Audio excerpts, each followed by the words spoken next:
सूर्याय नमः स्वाहा चंद्रमसे नमः स्वाहा भौमाय नमः स्वाहा बुद्धाय नमः स्वाहा गुरुवे नमः स्वाहा शुक्राय नमः स्वाहा शनिश्चराय नमः स्वाहा राहवे नमः स्वाहा केतवे नमः स्वाहा। सब डाल दो बाबू लकड़िया। हाँ पूर्व पश्चिम में पीछे दबाव रखे पूर्व पश्चिम में हो जाए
मैंने जैसे तैसे प्रसाद बनाया है, लेकिन गुरु जी का आदेश है कि बिना आपको भोग लगाए प्रसाद को पाना नहीं है।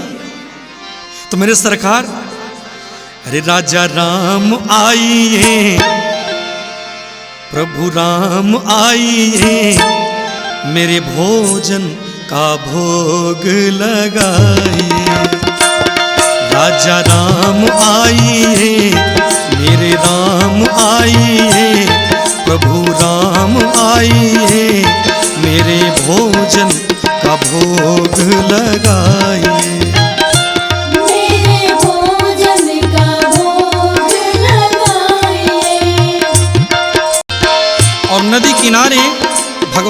पुकार रहा है वो भक्त।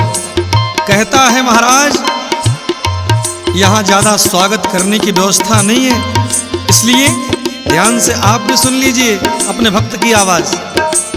आचमनी अर्घा और आरती यहाँ यही मेहमानी, आचमनी अर्घा आरती यहाँ यही मेहमानी। हाँ हाँ आचमनी अर्घा और आरती यहाँ यही मेहमानी। आचमनी अर्घा आरती यहाँ यही मेहमानी। रूखी रोटी पाओ प्रेम से हो, रूखी रोटी पाओ प्रेम से, पियो नदी का पानी। राजा राम आइए, प्रभु राम आइए, मेरे भोजन का भोग लगाइए। मेरे भोजन का भोग लगाइए। राजा राम आइए, मेरे प्रभु आइए, मेरे ठाकुर आइए।